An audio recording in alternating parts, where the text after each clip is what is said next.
Vintage 2018. What will the year be like? The media is talking about a very hot and dry summer with massive problems, but here we were very lucky. We had bud bursts in the beginning of April, followed by warm temperatures and of course enough rain. That was nice. So what happened is actually that the shoots grew very fast, and by the end of May flowering was finished.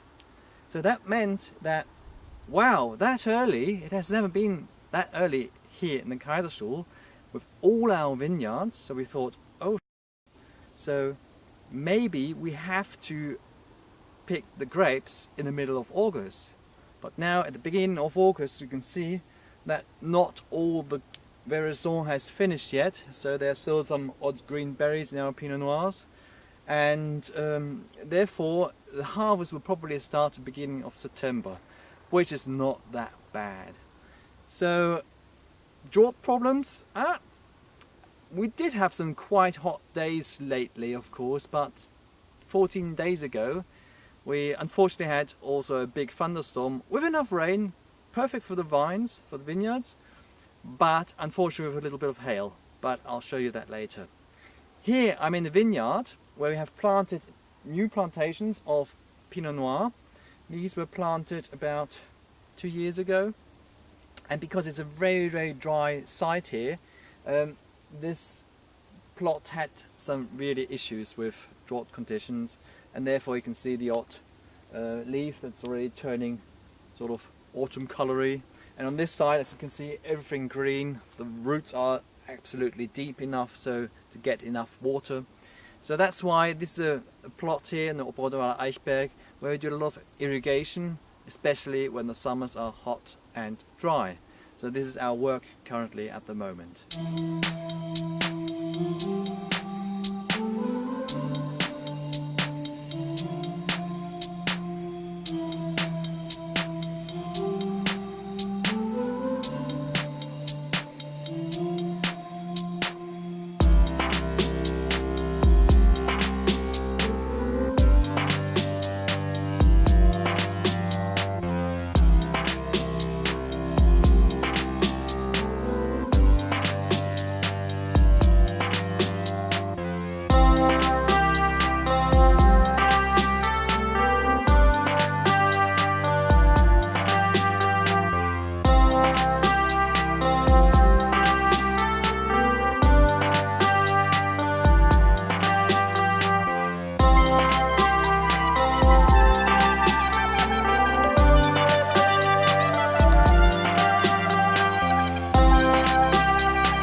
Okay, I said before we had some hail damage a few days ago, and here you can see the result.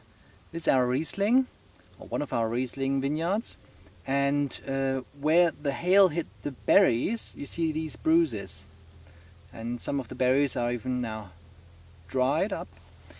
The good thing was that after the hail we had wonderful hot, dry, sunny weather, so there wasn't any chance for botrytis to spread out, because if you've got a wound on a berry then and wet conditions, then the botrytis fungus can spread out. But in this case it was dry enough, so it's all dried up, so perfect conditions now. The question is, of course, what will happen now with these bruises? How will they taste like? And to be quite honest, the bruise will induce some bitterness into the berry, and that's why we will sort out all the bruised berries. Thankfully we've got this optical sorting machine followed by 2 sorting tables, and so we get rid of these berries. Maybe we'll try and make a wine out of it, who knows. But the good thing is that we have enough of the sane berries left, so that in the end we'll have a wonderful Riesling we can make out of this vineyard. Having rain in this hot and dry summer is just awesome, especially for the plants and for the vineyards and for the vegetation and for the ripening of the grapes. But if you have too much rain in a short period of time, you got flooding, and then in this case we also had a landslide and all the mud came down on the road here. Fortunately yesterday we had someone mending it again, and yep, that's where we are now. Okay, I must admit this is not our vineyard, but it's a great example to show you how the rain here has forced nature to grow and keep green and be growing as wild as possible. As you can see, he has to do some more trimming here of the vineyards, and of course get rid of all this stuff on the ground here, so that eventually his grape pickers have nice access to the grapes for grape picking. There's another very important aspect of vintage 2018 here in the Kaiserstuhl region. Because the weather was so phenomenal and we had enough water, we just have too much crop here in the Kaiserstuhl. So that's why here we're in a Rivanna site. We did a lot of green harvest to get rid of excess fruit, but as you can see there's still enough left over, so it's just going to be perfect here. But for those who do not do any green harvest, they will have mass crop, probably diluted wine in the end, so take care of what